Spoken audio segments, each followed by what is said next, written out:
Bonjour à toutes et à tous, bienvenue sur ce nouveau webinaire qu'on organise au nom d'Omunity. On est très heureux de vous retrouver pour ce mois de septembre qui a déjà bien démarré. Merci, vous êtes assez nombreux, vous êtes quasiment 165 à être connectés. Donc bienvenue et on est vraiment ravis de vous accueillir. Je vais profiter, je vais partager mon écran tout de suite et on va aller dans le vif du sujet. Et je vais désactiver le petit son pour que vous ne l'ayez pas. Super. Aujourd'hui, l'idée, voilà, on avait fait quelques présentations pendant le confinement. On vous avait donné un peu un état du marché, quelles étaient les perspectives, quelles étaient les attentes et les suppositions qu'on avait chez Omunity. Aujourd'hui, maintenant que voilà, on est sorti du confinement, que l'activité économique a bien repris, que l'été est passé, on voudrait vous donner un peu notre ressenti et notre point de vue et comment s'adapter au sein d'Omunity. Donc, je commence sur petite présentation de ce qui nous attend aujourd'hui. Donc, un point sur le marché immobilier post-confinement, c'est le premier sujet qu'on va étudier. Ensuite, quelles sont les répercussions pour le crowdfunding immobilier? Antoine Thier me rejoindra, c'est le directeur des investisseurs au sein d'Omunity pour développer cette partie-là. Ensuite, nous parlerons des perspectives et évolutions du secteur avant d'aborder la partie questions-réponses. Vous voyez sur l'application que nous utilisons, vous avez deux onglets que vous pouvez utiliser, la partie chat pour discuter entre vous et la partie questions où je vous invite vraiment à poser vos questions, que ce soit à l'équipe Omunity où on pourra vous répondre soit en instantané, soit plus tard. Et aussi, n'hésitez pas, l'adresse paul@omunity.fr où on répondra à l'intégralité des questions si on n'a pas le temps d'y répondre aujourd'hui. On ne rentrera pas dans le détail de chacun des dossiers qu'on a financés parce qu'il y en a un peu plus de 200, donc des questions en particulier sur des dossiers, on ne l'évoquera pas forcément, mais n'hésitez pas à nous appeler si vous souhaitez en discuter de vive voix. Avant d'aller dans le vif du sujet, je voudrais simplement rappeler le concept et ensuite je présenterai un tout petit peu la société et je vous rappellerai qui je suis et ce qu'on a fait jusqu'ici avec notre équipe. Omunity, notre concept, pour ceux qui ne connaissent pas bien ce qu'on fait, c'est très simple. C'est d'un côté, on a des investisseurs, de l'autre côté, des professionnels de l'immobilier qu'on va financer. L'objectif côté investisseur, c'est d'avoir accès à un placement plutôt court terme, 18 ou 24 mois, et avoir accès à des rendements entre 7 et 10% annuels, donc assez dynamiques. Qu'est-ce qui nous permet d'octroyer ce rendement? C'est on va participer au financement des promoteurs immobiliers ou des professionnels de l'immobilier aux côtés des banques. Vous le voyez ici, Omunity, on n'a vraiment pas vocation à remplacer les banques. On est complémentaire à ces dernières. On intervient vraiment sur la partie des financements fonds propres ou quasi-fonds propres. Et c'est ce qui fait qu'un opérateur immobilier développe une nouvelle opération de promotion immobilière. Dans son financement, il y a la partie commercialisation, la VFA, vente en état futur d'achèvement, qui finance au fur et à mesure son opération, le financement bancaire et la partie fonds propres, quasi-fonds propres. Omunity, on intervient exclusivement au niveau de cette partie fonds propres, quasi-fonds propres, et on apporte jusqu'à 80% de ce qui est sollicité par la banque. Pour faire très simple, c'est un peu comme vous, particulier, quand vous voulez acheter un bien immobilier, la banque n'a pas vocation à vous prêter l'intégralité du montant de la valeur du bien, mais par exemple, un bien qui vaut 1 million d'euros, elle va vous prêter 700 000 euros et vous demander de mettre 300 000 euros sur la table. Et nous, c'est cette quote-part des fonds propres du promoteur qu'on apporte. Pour ma part, donc, je suis le président de cette structure Omunity. Omunity, c'est une petite vingtaine de collaborateurs. On est basé à Paris.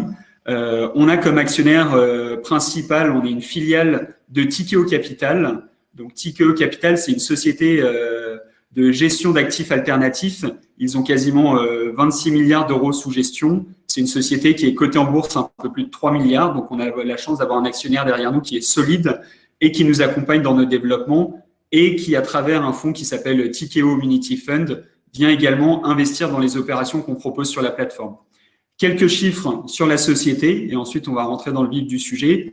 À date, on a collecté un peu plus de 147 millions d'euros en ligne pour 225 projets financés. Vous êtes un peu plus de 40 000 inscrits sur la plateforme et notre grande fierté, c'est les trois chiffres qu'on voit en dessous. C'est le rendement moyen distribué depuis notre création. En 2014, on est légèrement au-dessus des 9%. On a un taux de défaut à 0. Ça ne veut pas dire qu'on aura pendant une éternité ce taux de défaut à 0, mais pour l'instant, c'est une réalité et on en est extrêmement fiers et heureux. Donc, on va continuer dans ce sens-là. Et on a 69 projets remboursés et on parlera tout à l'heure de ces projets. Ce qui est intéressant, c'est que ça a tendance à s'accélérer. Petit point du coup sur le marché immobilier post-confinement. Où en sommes-nous aujourd'hui? Peut-être certains d'entre vous, là aujourd'hui, vous êtes 230 personnes connectées à ce webinaire. Pendant le confinement, je me rappelle, vous étiez 2 ou 3 fois plus connectés, peut-être la facilité du télétravail, mais on avait abordé cette même slide avec ces mêmes titres de presse qui datent du mois de février ou mars. Et j'ai entouré un article qui avait été assez intéressant, c'est Coronavirus vers une baisse des prix de l'immobilier. On parlait d'un effondrement des prix. Au sein d'Homunity, on se disait il ne faut surtout pas réagir à chaud, mais il est très important de prendre du recul. Et ce qui est intéressant de constater, c'est que ce n'est pas le scénario annoncé par les journaux qui s'est passé, mais il était tout autre. On a plutôt eu, j'ai envie de dire, une hausse des prix de l'immobilier, comme on le verra par la suite. Mais encore une fois, il faut prendre du recul et analyser ces différents événements au fur et à mesure. Avant de parler des prix de l'immobilier, et donc d'une hausse des prix de l'immobilier plutôt majoritairement, j'aimerais m'attarder sur cette slide sur les permis de construire depuis l'an 2000. C'est des événements qui sont assez cycliques et nous, on finance des projets qui ont un permis de construire déposé et purgé de tout recours. Et donc, il est indéniable quand on s'intéresse à ce qui s'est passé pendant le confinement. Vous voyez les petites barres bleues à droite de votre écran. Il y a une vraie chute fin mars, mois d'avril, mois de mai, mois de juin. Et il a été double, cette cause a été double. Ça a été en partie à cause des élections municipales qu'on attendait depuis un certain temps. On a tendance de dire dans le métier maire bâtisseur, maire battu. Donc c'est pour ça que les maires ont tendance à ne pas délivrer de permis de construire avant les élections. Et celles-ci ont été retardées en plus du mois de mars à juin. Donc bien évidemment, il y a une chute. Et pour l'instant, on voit ça augmente doucement. Mais si on s'intéresse, pareil, j'ai tendance à dire, on en parle beaucoup dans la presse, le fait qu'il y a une vraie chute des permis de construire. Mais c'est quelque chose qui a été cyclique. Et si on s'intéresse à notre passé, qui nous permet aussi de pas prédire le futur, mais potentiellement de s'y préparer, mécaniquement, ces permis de construire auront tendance à réaccélérer au fur et à mesure. Et c'est plutôt une bonne chose pour le développement de la profession et pour ce qui nous attend demain. On arrive sur les réservations qui ont eu lieu sur les 6 derniers mois. Donc là, on voit que depuis le début de l'année, par rapport au premier semestre 2020, il y a une vraie chute du nombre de réservations de lots neufs qui s'est produite sur le marché français. Cette chute de moins de 30%, elle est très significative, mais ce n'est pas forcément un signal d'alarme. Je m'explique. Le premier facteur, bien évidemment, c'est le confinement et le confinement arrivé sur cette partie réservation. On ne parle pas de vente de biens finis. Quand on parle de réservation, c'est des projets qui sont mis à la vente et qui sont en train d'être construits ou en train d'être édifiés. Ce qui est intéressant, c'est que les mises en vente sur les 6 derniers mois ont, elles, baissé quasiment de 50%. Donc, mécaniquement, la slide que je montrais juste avant, sur les réservations totales, a baissé, car si on constate une baisse de 46%, forcément, ça veut dire que l'offre était diminuée, donc les acheteurs n'ont pas forcément pu se positionner sur autant de lots qu'ils auraient souhaité, et donc c'est ça qui explique majoritairement une baisse des réservations sur les 6 derniers mois. Cette baisse, elle va continuer aussi par rapport au premier semestre, donc 2020, le deuxième semestre 2020, on pourra en reparler en fin d'année, mais théoriquement, il y aura à nouveau une baisse par rapport au deuxième semestre 2019, dans le sens où les permis de construire sont octroyés petit à petit et on repart dans une dynamique positive. Donc, il n'y va pas y avoir un boom des réservations. Et ça, ces réservations, on est vraiment dans la phase très amont du projet. La phase aval, c'est le niveau de stock. Et on en parlera plus tard, mais on va voir qu'on a un niveau de stock très faible sur les différentes opérations, que ça soit en France, sur les promoteurs immobiliers de manière générale ou sur nos promoteurs immobiliers qu'on a pu financer avec Community.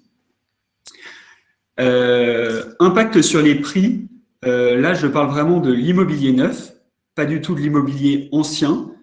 C'est extrêmement intéressant. L'article que je vous montrais tout à l'heure qui se posait la question des prix de l'immobilier, est-ce qu'ils allaient chuter avec le coronavirus, c'est plutôt l'effet inverse.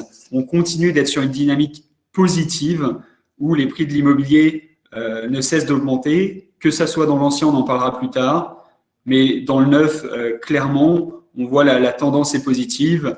On a tendance à différencier deux analyses en France métropolitaine.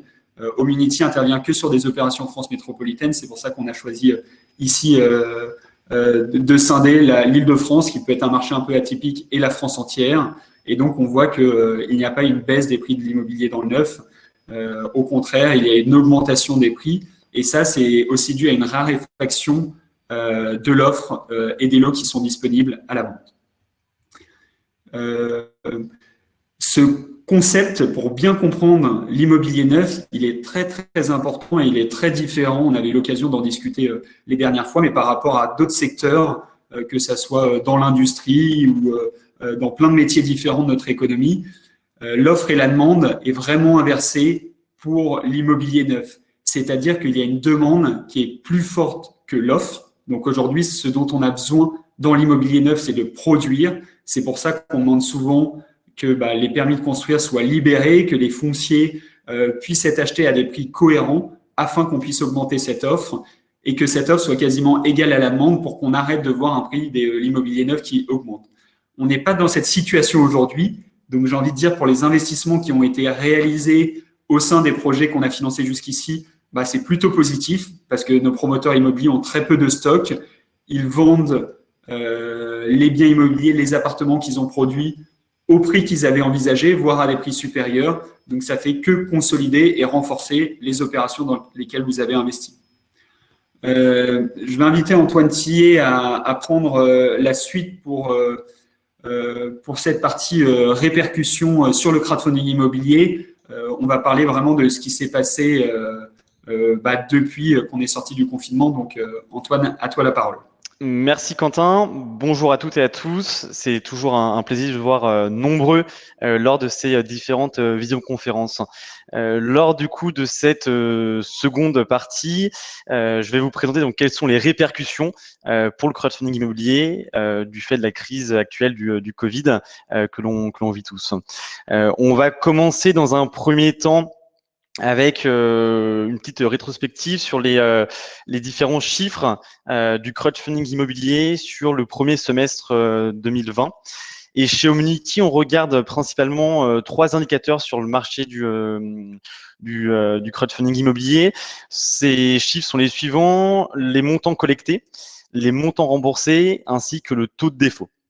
Alors effectivement, d'un point de vue global, donc sur toutes les plateformes de crowdfunding immobilier, sur le semestre 2020, on a une hausse de collecte par rapport au semestre 2019 pour un montant global de 184 millions d'euros. D'un point de vue remboursement, là également, on a une hausse par rapport au semestre 1 2019 avec un montant remboursé global de 76,6 millions d'euros remboursés, soit une hausse de 82%. En dernier lieu, on regarde donc le taux de défaut, et ce taux de défaut sur le semestre 1 2020 n'a toujours pas changé, en tout cas peu ou prou comparé à ce qu'il y était auparavant, à savoir un taux de défaut qui est quasiment stable et qui reste à 0,74%. Donc il est intéressant de regarder ces chiffres marchés avec effectivement les chiffres d'Homunity. Effectivement, en interne, et nous, la position qui a été prise par Homunity, ce n'a pas été de présenter en outre mesure des collectes. Et comme on peut le voir du coup sur la slide suivante, sur les 3 mois de avril, mai et juin, on a eu un ralentissement des projets qui ont été mis en ligne sur Homunity. C'est une volonté vraiment de la plateforme, vraiment de pouvoir sélectionner des opportunités de qualité et de vous les présenter en ce sens. Donc, on peut voir que nous, de notre côté, sur Homunity, sur cette période, donc sur cette temporalité de 3 mois, on a collecté 8 millions d'euros. Effectivement, la période était encore relativement floue à l'époque. Et derrière, il y a eu un certain éclaircissement au début de l'été. Et cela s'est traduit avec un mois de juillet, notamment un mois d'août, qui a été beaucoup plus important en termes de collecte, en termes d'opportunités. Et donc, on a collecté 10 millions d'euros sur ce mois d'août.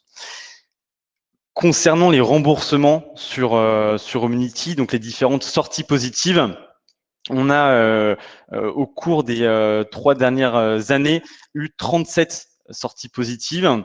Et ce qu'on remarque concernant Homunity, c'est sur le premier semestre 2020, 32 nouvelles sorties. Donc effectivement, ça vient conforter un modèle global, donc le modèle du crowdfunding immobilier. Et en termes de volume remboursé, donc sur ces 32 nouvelles sorties, cela représente 15 millions d'euros, capital et intérêt, pour nos investisseurs. Et donc voilà, ça confirme toute la confiance en tout cas qu'on a dans le modèle du crowdfunding immobilier. Si on passe sur la slide suivante, l'impact concret pour Homunity, et si on regarde avec un prisme promoteur et également pour notre organisation, on va commencer effectivement avec les promoteurs qu'on accompagne. Ce qui est certain, c'est qu'on assure en tout cas un suivi qui est régulier auprès de ces opérateurs. Et je sais que parmi les spectateurs aujourd'hui, on a certains investisseurs. On n'a pas arrêté de suivre nos promoteurs, on n'a pas arrêté de publier ces rapports. Bien au contraire, donc toutes nos équipes sont présentes.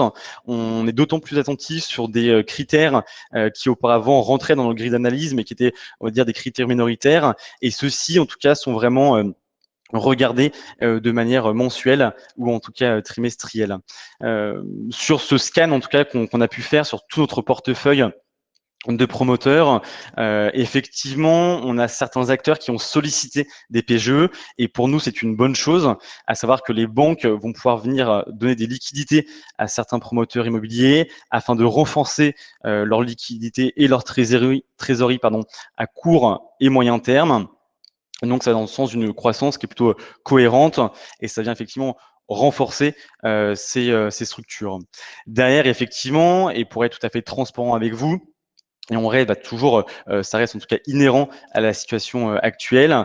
On a certains dossiers qui sont en retard chez Homunity. Donc, ce sont des dossiers pour lesquels le remboursement n'est pas intervenu après les 6 mois de prorogation. De manière transparente, nous en avons 4 actuellement. Sur ces dossiers, on vient appliquer une majoration du taux de rendement, c'est-à-dire qu'on passe non plus d'un taux qui est peut-être de 7, 9 ou 10%. On va appliquer une majoration à 15% au prorata temporis sur la durée supplémentaire. Alors, l'idée n'est pas d'achever le promoteur, ou en tout cas d'achever le projet, loin de là, c'est d'accompagner le promoteur sur la sortie de l'opération, et c'est ce qu'on fait dans ces cas-là, mais c'est surtout de pouvoir rémunérer nos investisseurs sur la prime de risque du coup qui a été réévaluée. Donc en somme, et ce qu'il faut retenir, c'est que tous nos promoteurs sont suivis.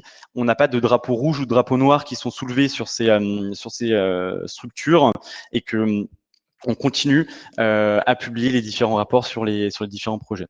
D'un point de vue organisation, l'impact pour Homunity, alors effectivement, l'important pour nous, c'est la sécurité et la santé de nos collaborateurs. Donc, bien évidemment, chez Homunity, on a un respect vraiment drastique des règles sanitaires. Derrière, il n'y a pas d'impact particulier pour notre société. En effet, Homunity est une structure qui est rentable depuis 2017. Elle a été rentable en 2018, également en 2019. Sur les prévisions de 2020, on reste inchangé. Donc, d'un point de vue financier, en tout cas, la société est sur un positionnement qui est relativement sain. Derrière également, Quentin l'évoquait, nous sommes donc une filiale de Tikeo Capital, et donc on a un actionnaire qui est relativement solide à nos côtés. On peut s'appuyer sur ses ressources humaines, sur ses ressources techniques également. Et Tikeo Capital, pour bien resituer, donc c'est un gestionnaire d'actifs qui est valorisé 3 milliards d'euros sur les marchés financiers et qui gère à peu près 26 milliards d'actifs sous gestion. Donc Homunity n'est pas seul au front sur ces sujets. Enfin, en dernier lieu, l'impact du Covid sur notre organisation revient sur notre grille d'audit. Je l'ai évoqué brièvement, mais je vais y revenir de manière un peu plus précise. Non pas qu'auparavant, nous étions laxistes sur la sélection de nos promoteurs, en tout cas des projets qu'on présentait. Désormais, on va porter un regard beaucoup plus important sur les sujets qui étaient peut-être un peu plus mineurs auparavant. Et d'ailleurs, je pense que vous pouvez le remarquer, on a certains projets pour lesquels la durée est un peu plus importante. C'est-à-dire qu'auparavant, la durée moyenne de nos projets était plutôt de l'ordre de 18 à 20 mois. Désormais, on est plutôt sur une durée de 24 à 30 mois. Cela s'explique qu'on préfère anticiper des décalages dans les échéanciers des opérateurs, des décalages dans les chantiers ou dans la commercialisation, afin effectivement de présenter un projet d'investissement qui soit cohérent avec vos attentes. Donc, toutes les mesures de précaution sont prises également d'un point de vue audit et sélection de nos projets. Donc, dans cette situation, pour Homunity, il est vraiment primordial de présenter des dossiers qui soient adaptés à la situation, adaptés à la période que l'on vit actuellement. Et effectivement, nous avons deux dossiers actuellement qui viennent illustrer ces propos. Donc, le premier qui est le dossier Tour Ventose, situé à Suresnes, qui est une opération de marchand de biens co-living qui vise à réhabiliter un actif basé donc en première couronne parisienne, en vue de le revendre à un acteur du co-living. Et on sait actuellement que les usages d'habitation sont en train de changer, que le télétravail devient une norme dans de nombreuses entreprises. Et donc, le sujet du co-living, à savoir donc un mix entre de l'hôtellerie et du Airbnb, sont des sujets qui sont de plus en plus importants dans nos sociétés. Autre également projet qui est adapté à la situation, c'est de mutualiser une levée de fonds sur différentes opérations. Et là, il s'agit du dossier financement structure P2I qui est actuellement en cours de clôture. Il reste encore quelques opportunités sur ce dossier. Pourquoi est-ce que c'est un dossier qui est adapté à la situation? Nous avons face à nous donc un opérateur vraiment important dans l'ouest de la France, qui a 11 opérations en cours de développement à des niveaux d'avancement différents. On pouvait effectivement prévoir de faire 11 levées de fonds de manière séparée. On a préféré effectivement faire ce qu'on appelle un financement de structure et de mutualiser ces dossiers dans une seule et même levée de fonds. L'intérêt pour les investisseurs étant le suivant, c'est de ne pas porter le risque d'un seul projet, mais du coup de mutualiser ce risque sur 11 projets de promotion de logement qui sont sous-jacents. Merci beaucoup Antoine. Je t'invite à rester, on fera la partie questions-réponses ensemble. Encore 5 petites minutes de présentation avant de passer à la suite. Donc, perspective et évolution du secteur. Encore une fois, c'est une position vraiment pas du tout personnelle, mais professionnelle de la société. C'est d'après les analyses que nous avons en interne, des analyses que nous pouvons prendre et de ce qu'on voit au quotidien, de la réalité du terrain. Voici quel est notre point de vue, et la réalité du terrain est assez forte chez Homunity. L'intégralité des collaborateurs rencontrent régulièrement les promoteurs immobiliers avec lesquels on travaille, les opérations qu'on a financées, et à titre personnel, j'étais avec Louis Marion, qui est responsable de toute la partie nord de la France, à Lille ce matin, pour rencontrer l'un des acteurs qu'on accompagne. Donc on est bien au courant de la situation des promoteurs immobiliers et des projets qu'on finance. Vous êtes certains à parler, et à juste titre, ça serait un abus de langage de dire post-Covid, parce qu'effectivement, on est encore en plein dans cette crise du coronavirus. On peut dire post-confinement total. Le confinement total qu'on a vécu en avril-mai est bien fini. Il y a certaines zones de France et zones dans le monde entier qui ont tendance à se reconfiner, donc la crise est encore pleine. On en a totalement conscience. Et ce qui était intéressant, vous avez fait voter il y a quelques mois sur les hypothèses de sortie. Est-ce qu'on aura un scénario en W, en V, en U, en L? On ne va pas revoter pour voir quelle est notre inspiration aujourd'hui, mais la réalité du terrain est que le scénario en L, heureusement pour nous, on n'est pas resté dans une crise durable où l'activité n'est pas du tout repartie. Il y a certains secteurs d'activité qui remettent plus de temps à reprendre, mais il y a quand même eu une belle reprise. Et si jamais il y a certains morceaux de la France qui vont être reconfinés, on sera vraiment vraisemblablement vers un scénario, c'est ce qu'on avait évoqué, un W qui augmenterait, c'est-à-dire la chute qu'on a connue, puis une reprise, puis une légère rechute avec des zones géographiques reconfinées, puis ça va repartir jusqu'à atteindre un niveau de croissance potentiellement durable. Mais pour nous, au sein d'Homunity, on a tendance à croire que cet instant sera présent qu'à partir du moment où on trouvera un vaccin. Et tant qu'il n'y aura pas de vaccin, on sera dans cette situation d'incertitude et ce qu'on connaît pile actuellement avec les annonces qui sont prises au quotidien par notre gouvernement. Il y a un plan de relance. Je vais pas m'attarder dessus. Les grandes lignes ont été dites. Il concerne principalement donc la rénovation immobilière. Le monde de la promotion immobilière a été entre guillemets entendu, mais assez peu entendu parce que sur les 7,5 milliards, c'est que 350 millions afin de relancer la construction de logements neufs. Donc on a tendance à dire soit l'État pense que l'immobilier neuf n'a pas besoin de son soutien pour se relancer parce qu'il est assez solide et qu'il peut entre guillemets avancer en autonomie.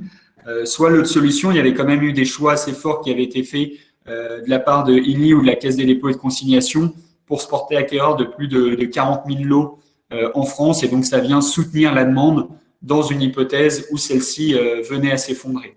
Aujourd'hui, on n'a pas envie de dire qu'on est sorti de la crise. Nous, on a tendance à croire que celle-ci est plutôt devant nous que derrière nous. Donc, on reste très attentif. Et c'est pour ça qu'on est vigilant à ce qui est fait d'un point de vue gouvernemental, ce qui est fait d'un point de vue terrain par nos promoteurs immobiliers et aussi les réactions de nos investisseurs et des investissements qu'on a pu réaliser au cours des dernières années. On peut se poser la question, et c'est un vrai impact sur les bilans des opérations qu'on va financer, va-t-il y avoir une chute des prix demain dans l'immobilier neuf ? On n'a pas la bonne boule de cristal, mais notre sentiment est quand même, et notre ressenti est assez fort là-dessus. Les prix de l'immobilier neuf sont à un niveau extrêmement haut. Si pour X raisons, il y avait une légère chute, ça n'aurait pas d'impact majeur sur les rentabilités des opérations. Mais on voit aujourd'hui que la demande est tellement supérieure à l'offre, il y a tellement peu de stock qu'il n'y a aucune raison qu'on se trouve sur un marché qui soit inondé par l'offre et que la demande s'effondre. Et la demande, en plus, est en train d'être un peu transvasée si certains particuliers ne peuvent plus s'endetter pour acquérir un bien neuf. Il y a des institutionnels, donc des investisseurs professionnels, qui se positionnent sur des blocs et qui achètent en bloc l'intégralité d'une opération. Et généralement, ça permet d'écouler les lots et de rendre ces opérations viables économiquement à court terme. Donc, on a tendance à croire que demain, l'immobilier neuf ne va pas connaître un effondrement des prix. Peut-être que ça va stagner, peut-être que ça va légèrement diminuer, peut-être qu'on continuera à avoir une croissance, pourquoi pas, mais un effondrement, on n'y croit pas. Et même si demain les prix diminuent légèrement, c'est plutôt sain dans un secteur quand vous n'êtes pas en ligne droite en croissance continue, parce qu'un jour, vous allez vous effondrer et on va tomber de cette marche. Et ça, c'est ce qui pourrait être le plus inquiétant pour notre secteur. On parlait de l'offre commerciale. On peut voir qu'il y a beaucoup de zones tendues en France où un niveau de stock raisonnable, c'est d'avoir au moins 12 mois de stock minimum. Et c'est une situation assez inédite où on s'aperçoit qu'en Île-de-France, le niveau de stock est très faible. À Lyon, dans la région Rhône-Alpes, où on est très présent, c'est également, on est inférieur à ces 12 mois. Et le marché d'Homunity, c'est un tiers Île-de-France, un tiers Rhône-Alpes et un tiers le reste de la France. On a financé un certain nombre d'opérations à Strasbourg aussi. On voit qu'on est sur des zones qui restent très tendues. Donc, c'est un signe où les promoteurs immobiliers ont encore de la marge pour construire et pour réaliser des opérations. Il ne faut pas évoluer qu'on est dans une évolution aussi démographique qui est positive en France. En 2000, sur la France métropolitaine, donc territoire sur lequel nous sommes présents, nous étions à peu près 61 millions. 2010, 63 millions. 2020, 67 millions. Donc, il y a vraiment un besoin, certes, de rénover le parc immobilier existant, mais aussi de créer de nouveaux logements. Et on est dans cette dynamique où, Homunity, on accompagne ces promoteurs immobiliers à créer plus de logements afin de répondre à la demande existante. Facteur aussi qu'on surveille de près, l'évolution des taux en France. Il ne faut pas croire, et on en parle dans les journaux, mais j'ai tendance à avoir une image négative quand je lis ça, de dire voilà, les taux immobiliers sont en train d'exploser, augmentent, attention.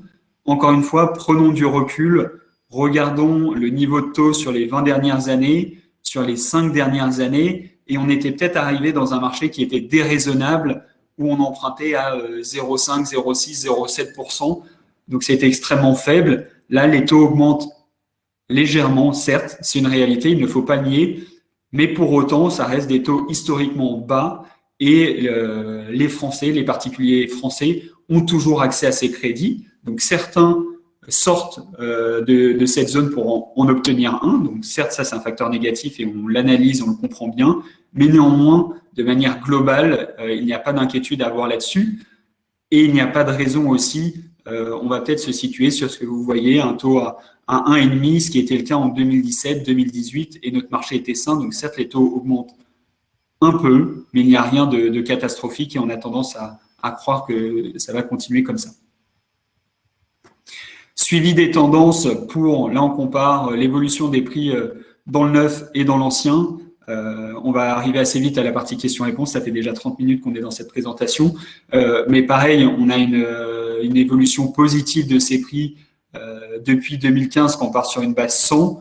Donc pareil, s'il y a un ralentissement demain, c'est pas un facteur alarmant ou négatif, ça sera un facteur de plus à prendre en compte. Et encore une fois, il faut s'adapter à la situation, il faut régler ses voiles pour passer une potentielle tempête. Mais on a la chance d'être un investissement qui est complètement décorrélé des marchés financiers qui peuvent réagir à très court terme et parfois surréagir. Nous, on est sur un marché qui est justement, vous investissez sur une durée donnée, sur un projet donné. Le capital patience, entre guillemets, vous le connaissez. On sait que l'investissement a lieu pour 18, 24, 30 mois. Et voilà, on s'inscrit dans une dynamique de placement court terme, mais on ne surréagit pas au court terme. Et donc, une baisse des prix à court terme n'aurait pas d'impact négatif sur les projets qu'on va financer. Merci infiniment d'avoir été aussi nombreux à nous suivre. Vous êtes 283 actuellement connectés.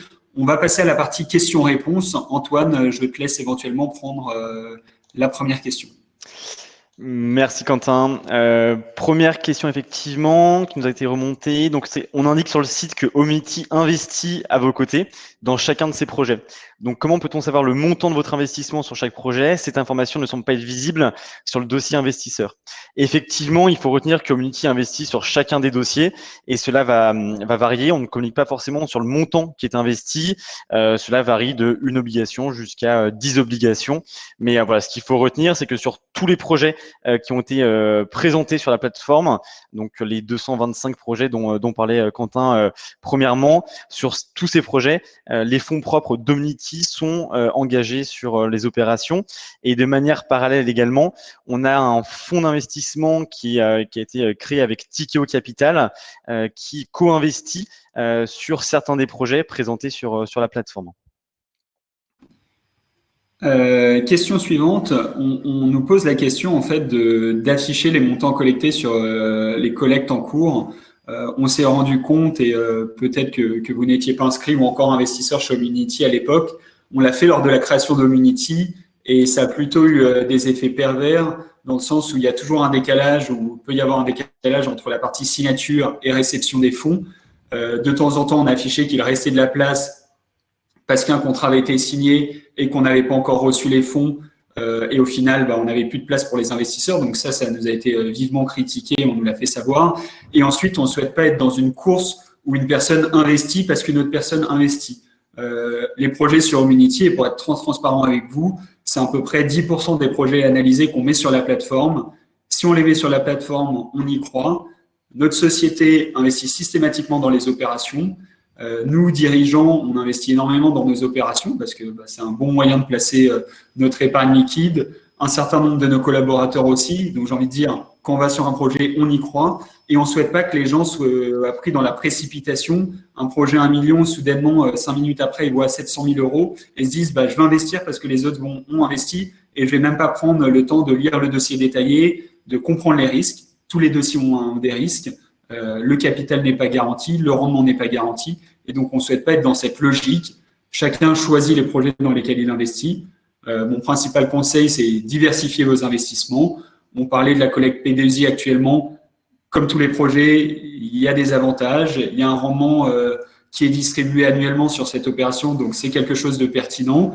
Il y a des défauts comme tous les projets, mais on ne souhaite pas qu'un investisseur y aille parce que la collecte va extrêmement rapidement. C'est vraiment pas l'objectif. Et de plus, le régulateur européen, ça sera très bien. À partir de l'année prochaine, on sera obligé de publier les dossiers 7 jours en avance avant de pouvoir en prendre connaissance et d'investir. Donc, ça va plutôt dans le bon sens des choses pour que les gens aient le temps de prendre en compte ces dossiers et d'investir dedans. Autre question également, on nous pose la question suivante. Donc, avec le développement du télétravail, n'est-il pas raisonnable de penser de se concentrer sur des projets de logement plutôt que sur des projets de bureaux? Très bonne question. Alors, effectivement, chez Omnity, on a une teinte très immobilière de logement dans le portefeuille de la structure et de ce qu'on propose. On présente à 80%, 75% des dossiers uniquement en promotion de logement. On a une confiance vraiment dans ce produit, parce qu'effectivement, selon nous, c'est bien plus résilient face à la crise que des sujets de bureau. Donc c'est une tangente qu'on a pris avec Community depuis les débuts et on n'a pas vocation à se centrer sur d'autres sujets, même si effectivement récemment on a eu quelques collectes sur des actifs logistiques ou là actuellement des actifs en co-living. La teinte Community reste sur des sujets de logement et la raison étant la suivante, c'est que l'investisseur sur des projets de logement intervient relativement tard dans l'opération. C'est-à-dire qu'il intervient juste avant la pose de la première pierre du chantier. Le permis de construire est purgé de tout recours. Le promoteur est également vendu en VFA 40 à 50% des différents lots et une banque française accompagne l'opérateur. Donc, dans ce schéma-là, assez classique, Omnity s'inscrit complètement dans le financement plutôt de promotion de logement plutôt que dans des sujets marchands de biens ou bureaux, commerce.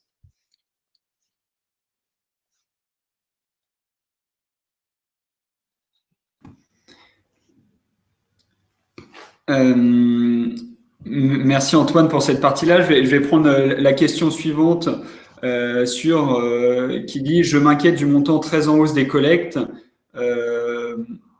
Pour moi, je vais être assez clair là-dessus. Omnity, donc on a créé cette société en 2014. À titre personnel, j'en suis le président depuis maintenant 6 ans. Collecter plus de fonds sur un projet, sur une opération, accompagné des plus grosses opérations, j'ai envie de dire, ça a été notre rêve depuis le début, mais initialement, on n'avait tout simplement pas assez d'investisseurs pour pouvoir avoir accès à ces opérations. Donc, une opération, on va collecter 3, 4, 5, 7 millions d'euros. C'est pas du tout négatif. Au contraire, on est très content d'accompagner ces grosses opérations, généralement qui sont tenues par des opérateurs immobiliers de taille conséquente, certains qui sont cotés en bourse. Donc, j'ai envie de dire qu'on accompagne une petite opération, il y a 200 000 euros à collecter, ça peut être une très bonne opération. Quand on accompagne une opération, il y a 8 millions d'euros à collecter, il n'y a aucune raison qu'elle soit plus mauvaise qu'une petite opération. Et généralement, elle est portée par des acteurs qui ont plus de track record, qui ont livré plus de lots. Donc, j'ai envie de dire, c'est vraiment un critère qui n'a aucune importance sur la solidité de l'opérateur ou de l'opération en tant que telle. Et à titre personnel, j'en suis extrêmement fier qu'on soit arrivé à ce stade-là. Et demain, potentiellement, si on arrive à financer des opérations qui sont encore plus volumineuses, où le ticket d'investissement est plus conséquent, de s'insérer dans des grands projets, on le fera avec grand plaisir parce que ça a du sens et parce que nos auditeurs en interne auront validé ces choix d'investissement. Merci Quentin. Autre question de Sylvain concernant donc les montages des différentes opérations, quelles sont les garanties qu'on peut prendre et quel est le rang de dette proposé à nos investisseurs. Le montage de l'investissement, donc comme on propose chez Omnity, étant le suivant, où nous avons donc un véhicule d'investissement qui est structuré par Omnity, qui vient apporter des fonds au niveau d'une société cible. Et cette société cible peut être soit la société du projet, donc à savoir la structure qui va porter un projet immobilier, ou bien la maison mère du promoteur, donc la structure opérationnelle. Dans tous les schémas qu'on vient présenter sur Omnity, on vient signer en diagonale ce qu'on appelle une caution solidaire qui est portée sur une structure du groupe. Donc dans mon cas numéro 1, si Omnity intervient sur la structure de projet, en diagonale, on signe une caution solidaire sur la maison mère du promoteur immobilier. Ainsi, si le projet dessous, pour une raison X ou Y, le chantier n'avance pas, la commercialisation prend beaucoup de temps, on peut activer cette caution solidaire et aller chercher les fonds au niveau de la maison mère. Et dans le cas second, à savoir lorsque Omnity apporte les fonds au niveau de la maison mère, donc au niveau de la structure opérationnelle, on vient également signer une caution solidaire, soit sur la structure qui porte le projet, donc qui n'est pas une coquille vide, puisqu'elle détient dans son bilan la réserve foncière, elle détient un actif immobilier, ou bien on vient signer une caution solidaire sur des structures patrimoniales des dirigeants. En somme, ce qu'il faut retenir dans le rang de dette, effectivement, la banque sera toujours senior par rapport au Omnity. En revanche, les associés et les créanciers seront en junior, donc en deçà des investisseurs d'Omnity. On nous pose la question sur le changement dans le profil des nouveaux investisseurs sur la plateforme depuis le confinement. Antoine, je te laisse éventuellement répondre à cette question. Oui. Alors, le profil des investisseurs n'a pas réellement changé. Alors, je reprends la question. Hop. Le profil des investisseurs n'a pas réellement changé. À savoir, Omnity a une volonté de s'adresser vraiment à toutes et à tous, que ce soit des investisseurs qui viennent placer 1000, 2000 euros, des clients, une clientèle plus patrimoniale, ou également auprès de professionnels, en tout cas de l'investissement. À l'issue effectivement de ce changement, ce qu'on constate en tout cas l'investisseur type, si on doit vraiment faire une moyenne sur tous nos clients investisseurs, généralement c'est plutôt donc un homme de 40-50 ans, urbain, qui investit sur 4 ou 5 projets différents, un montant moyen de 4 000 euros. Et depuis le confinement, on n'a pas eu de modification particulière, en tout cas sur ce profil type d'investisseur. Très factuel, mais je vais pas rentrer dans le détail. Effectivement, depuis la refonte, s'il y a des informations qui n'apparaissent plus, c'est des choses qu'on est en train de mettre à jour. On a fait une grosse refonte de la plateforme et on continue. Vous allez voir pas mal de modifications aussi dans les semaines à venir. Donc sur le fond, il y a pas de raison. C'est simplement dans notre développement technique où on remet à jour un certain nombre de choses, mais pas d'inquiétude là-dessus. Dans les questions sur les garanties ou les obligations, Antoine en a parlé. N'hésitez pas à regarder au niveau des dossiers détaillés à chaque fois quel est notre niveau de garantie. Mais le schéma, on prend à chaque fois, on intervient dans la société de projet et on prend en caution la maison mère du promoteur. Aussi sur notre track record, sur les sorties positives et les sorties négatives, que ça soit très clair sur ce sujet-là. À date, on n'a eu aucune sortie négative. On n'a jamais perdu 1 euro dans les opérations qu'on a investies, sur les plus de 200 projets dans lesquels on a investi. À mon sens, ce qui est très positif, c'est que sur les 4 dernières années, on avait remboursé environ 30 projets en 4 ans. Là, le cycle de remboursement s'accélère alors qu'on est entre guillemets dans une période d'incertitude où on a eu 39 projets, encore un peu plus de 35 projets remboursés depuis le début de l'année, capital plus intérêt. Donc, j'ai envie de dire, le modèle, quand on a créé cette société, on avait des convictions fortes, mais on n'avait pas de track record. Aujourd'hui, j'ai envie de dire, on a une vraie expertise qui a été développée en interne. Quand je parle avec nos analystes et quand je vois leurs compétences, le monde bancaire fait très bien son boulot et je pense qu'on fait extrêmement bien le nôtre sur cette partie fonds propres et quasi fonds propres. Par rapport à d'autres plateformes, j'ai aucune critique à faire. Je pense qu'elles font bien leur travail aussi, mais on n'a pas à rougir de ce qui a été fait. Et les chiffres parlent de nous. On a un track record qui est excellent et on va faire en sorte qu'il dure le plus longtemps possible. Et on accompagne les projets. Et bien évidemment, il y a des opérations. On nous pose la question où là, il y a 50% du capital qui a été remboursé par anticipation et des intérêts. Et c'est quelque chose, effectivement, d'assez exceptionnel. Mais ça a été une demande du promoteur immobilier qui a été faite dans un moment d'incertitude.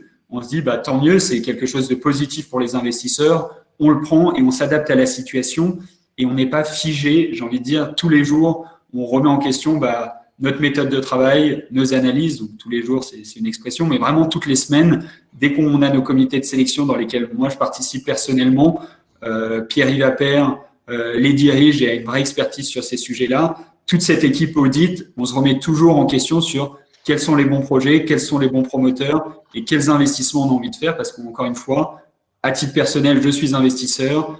À titre professionnel, la société l'est. Ticket au capital a monté un fonds qui fait 30 millions d'euros dans lesquels ils sont investisseurs. Donc, les principaux concernés par les investissements sont nous et sont bien évidemment vous qui nous permettez d'accompagner de multiples opérateurs. Ça fait déjà 45 minutes. On va encore prendre 2 ou 3 questions. Si jamais, encore une fois, sur des sujets en particulier, n'hésitez pas à nous appeler ou à venir nous rencontrer dans nos bureaux où on est à Saint-Lazare dans Paris ou à nous adresser un mail à l'adresse paul@theunity.fr. On répondra à toutes les questions. On ne va pas rentrer dans le détail de chacune des opérations. Antoine, je te laisse éventuellement encore une question et je dirai le mot de la fin. Merci Quentin. Une question de Jérôme qui précise, on remarque donc une tendance depuis quelques mois sur les durées de projets qui sont un peu plus longs que d'habitude, avec des taux de rendement qui diminuent. On passe rarement les 9% sur des durées de 24 mois. Est-ce que c'est une tendance de fond? Qu'est-ce qu'il explique? Merci Jérôme pour cette question très pertinente. Alors si je peux me permettre, effectivement, comme on l'a expliqué précédemment, on a eu tendance, et ce sont nos analystes qui prévoit une durée un peu plus longue, effectivement, sur des dossiers. Un dossier qu'on aurait pu pré-Covid financer sur 12 ou 18 mois. On préfère désormais l'afficher sur 24, 30, voire même 36 mois. La raison étant assez simple. On est assez, on ne sait pas comment la situation va évoluer. On sait que le Covid a changé beaucoup de choses dans le process des promoteurs immobiliers et on préfère se prémunir de retards trop importants, de retard de chantier, au retard de commercialisation. Et on voit que les délais dans les échéanciers se sont également augmentés. Donc, c'est plutôt d'un point de vue sécuritaire qu'on vient présenter des dossiers avec une durée un peu plus longue plutôt que sur un autre sujet.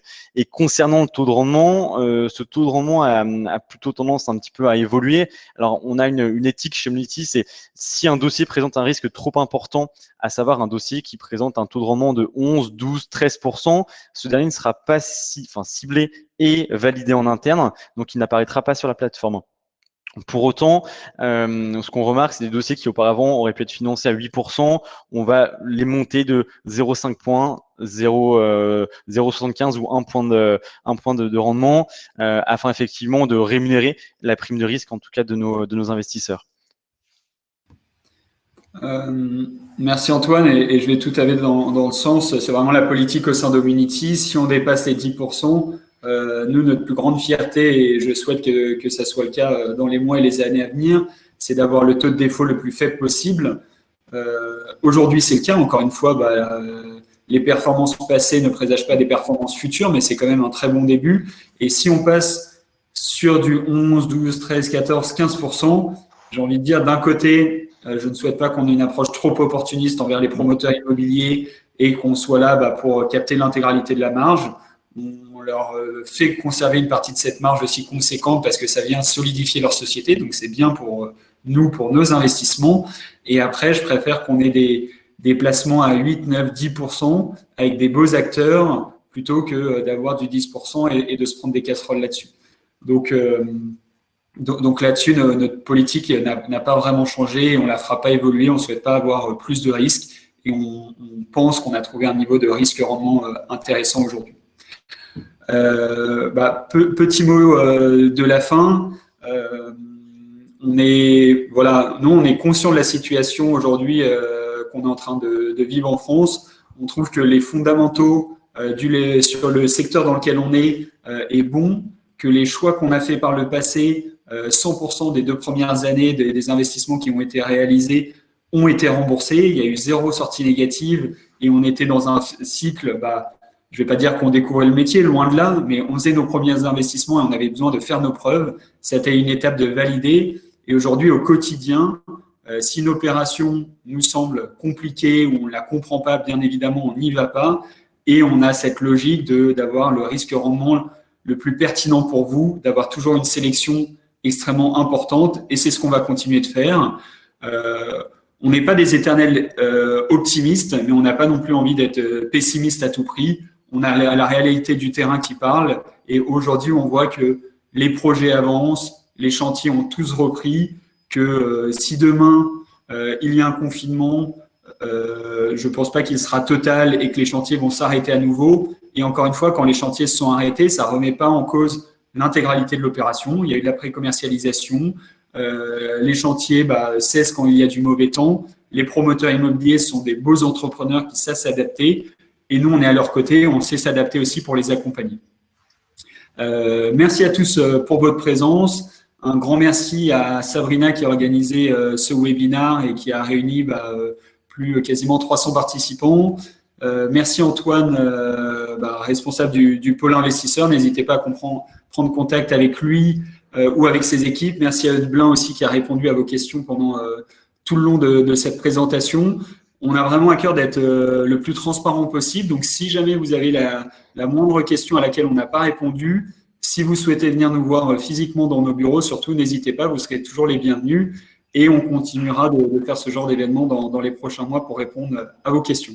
Je vous souhaite à tous une excellente après-midi et à très bientôt. Merci à tous.